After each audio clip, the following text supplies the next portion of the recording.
मैं कश्मीर गया था तो कश्मीर गैर मुस्लिम भी जाते हैं। वह मोहम्मद सलीम नाम का एक आदमी मुझे मिला, उसको कैंसर था। मेरा पुराना दोस्त था, शनासा था, मेरी उससे ताल्लुक थे। तो किसी ने कहा मिल के आइए, मैं उसके सामने गया। मिल के मुझे अब भी याद है, उसका चेहरे पे हल्की सी दाढ़ी भी उसने खाई हुई थी। मैं अंदर गया, मैंने कहा सलीम भाई क्या हाल है, ठीक है आप? कहने लगे अल्लाह का बड़ा शुक्र है। मैं कहा आपको तो कैंसर है मैंने सुना है। कहने लगे सुना नहीं है सैयद साहब, मुझे लिखा पड़ा कैंसर है। डॉक्टर कहते हैं तुम 2 महीने में मर जाओगे, 90% तुम्हारे मैदे में कैंसर फैल चुका है। मैं कहा तो फिर किस बात का शुक्र अदा कर रहे हैं? कहने लगे जरा सोचे तो, कितनों को अचानक मौत आ जाती है, मगर मेरे रब ने मुझे 2 महीने का मौका दिया है तौबा करने का। 2 महीने पहले मुझे पता चल गया कि मैं मरूंगा। मैं कहा दाढ़ी क्यों रखाई है? कहने लगे मैं कहा दाढ़ी क्यों रखाई है? कहने लगे सैयद साहब 2 महीने के बाद कन्फर्म है कि कब्र में जाऊंगा, तो अब हुजूर आएंगे तो कोई नेकी तो की नहीं है, तो दाढ़ी रखा के जा रहा हूं और कहूंगा ए आमना के लाल, और तो जल्दी जल्दी में कोई अमल ना कर सका, 2 महीने ही थे तो ये दाढ़ी रखा ली है। कहते दाढ़ी भी रखा ली है और 1000 बार रात को दुरूद भी पढ़ के सोता हूं, मगर रात को नींद नहीं आती, दिन गुजर जाता है, रात नहीं गुजरती। मेरे मैदे में कैंसर है, मुझे कीमो चढ़ता है, मेरे बाल सारे गिर चुके हैं, मुझे हर वक्त मैं रोता हूं। मेरी 3 महीने की बच्ची है, ओ बड़ा बेटा 3 साल का है। सैयद साहब मेरे लिए दुआ करें, मैंने उससे वादा किया था मैं दुआ करूंगा। अभी मुझे एक आदमी इलाहाबाद में अपने घर ले गया, कह लगे मेरे बेटे के लिए दुआ कर दे। मैं समझा कोई छोटा बेटा होगा, 28 साल का बेटा, 4 साल से उसके घर में पड़ा था, 4 साल से कोमा में, एसी लगा रहा था, ऊपर से नीचे गिर गया और होश नहीं आया। बीवी 6 महीने के बाद चली गई और माँ उसकी लैट्रीन और पेशाब धुलाती है। और वो आदमी कह रहा था मैं सब्जी बेचता हूं, मैंने अपनी दुकान तक बेच दी, मगर मेरा ये बेटा अब 24 साल की उम्र में ये कोमा में गया था, आज 28 साल का हो गया। 4 साल से इसकी माँ इसका पेशाब पखाना करा रही है, इसकी नाक में ग़िज़ा की नलकी लगी हुई है। सैयद साहब दुआ कर दे, या तो मेरा बेटा मर जाए या फिर ठीक हो जाए। इसकी माँ से अब अपनी बेटे की लैट्रीन धुलाई जाती। अस्पतालों में तुमसे ज्यादा दुनिया मौजूद है, हर 10 मिनट के बाद एक जनाजा अस्पतालों से निकलता है। जाके देखो नौजवानों, ये तुम जो दुनियादारी में लगे हुए, तुमको शर्म नहीं आती?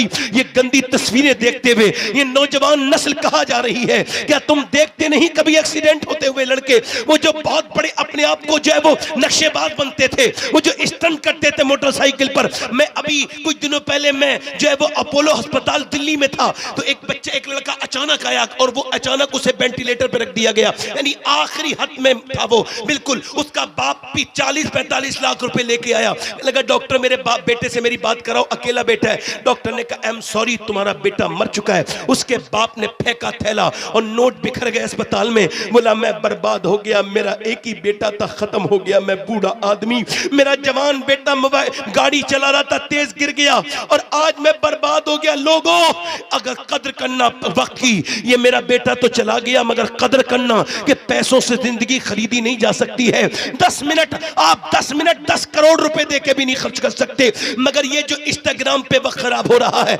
ये जो यूट्यूब पर खराब हो रहा है, आपके पास यकीनन डाटा फ्री है, आपको डाटा कंपनियों ने फ्री दिया है, मगर क्या आपकी जिंदगी भी फ्री है?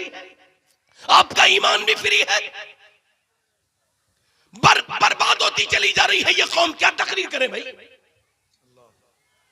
कोई ऐसा नौजवान लड़का होगा जिसके मोबाइल में गंदी तस्वीर नहीं होगी? अभी लखनऊ से एक वीडियो सामने आया, वल्लाह कहता हूं मुझे उसे देख के रोना आ गया।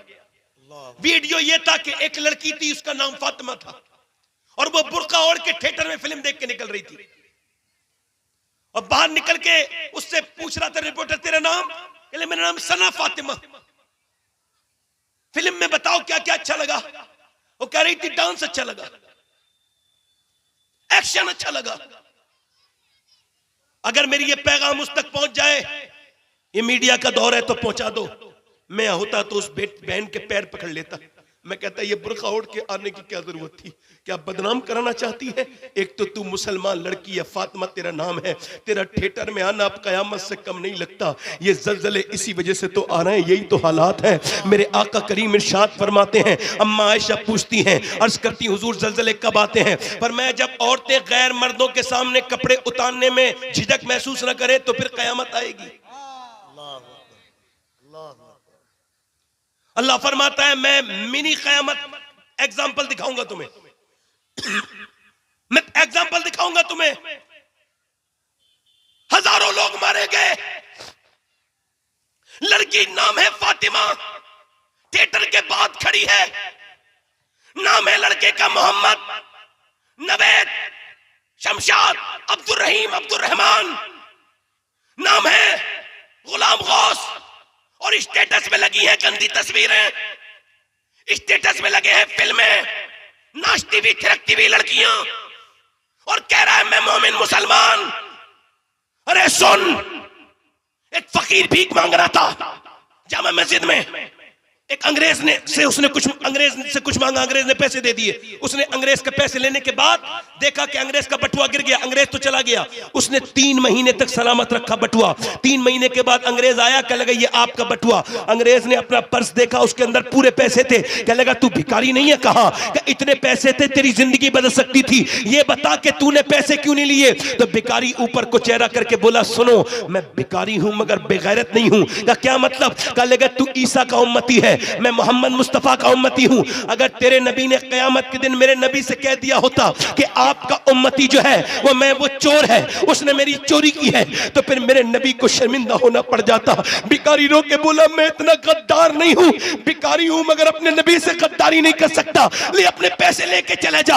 अंग्रेज कहने लगा अरे जिस उम्मत का भिखारी इतना ईमानदार हो, उस उम्मत का नबी कितना ईमानदार होगा।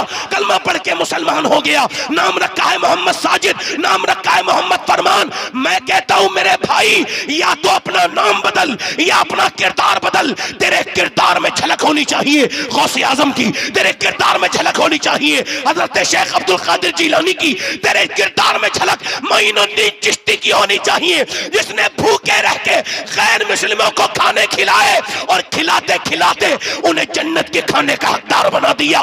वो मोइनुद्दीन चिश्ती का किरदार तेरे अंदर होना चाहिए। मगर तू बहक रहा है। मगर नौजवान, जिस कौम के यूथ बिगड़ जाए, जिस कौम की नौजवान बिगड़ जाए, क्या उसको कोई बचा सकता है? नौजवान नस्ल में हया नाम की कोई चीज नहीं बची है, हया बिल्कुल खत्म हो गई। मियां मैं कहता हूं तेरे स्टेटस तो ऐसा होना चाहिए, उस पर नात लगी होनी चाहिए, उस पर गौसे आजम का रोजा लगाना होना चाहिए, उस पर नबी का मुबारक रोजा लगाना होना चाहिए, उस पर तो गरीब नवाज की गुंबद की तस्वीर लगी होनी चाहिए, ताकि जब कोई तेरा स्टेटस देखे तो समझ जाए मैं जिसका स्टेटस देख रहा हूं ये कोई आम आदमी नहीं है, ये नबी का गुलाम है, ये गौसे आजम का गुलाम है। ये तूने क्या कर लिया? अब मैं किससे कहूं और किससे ना कहूं। हजरत सैयदना इमाम हसन बसरी फरमाते, और बहुत ध्यान से सुनिएगा,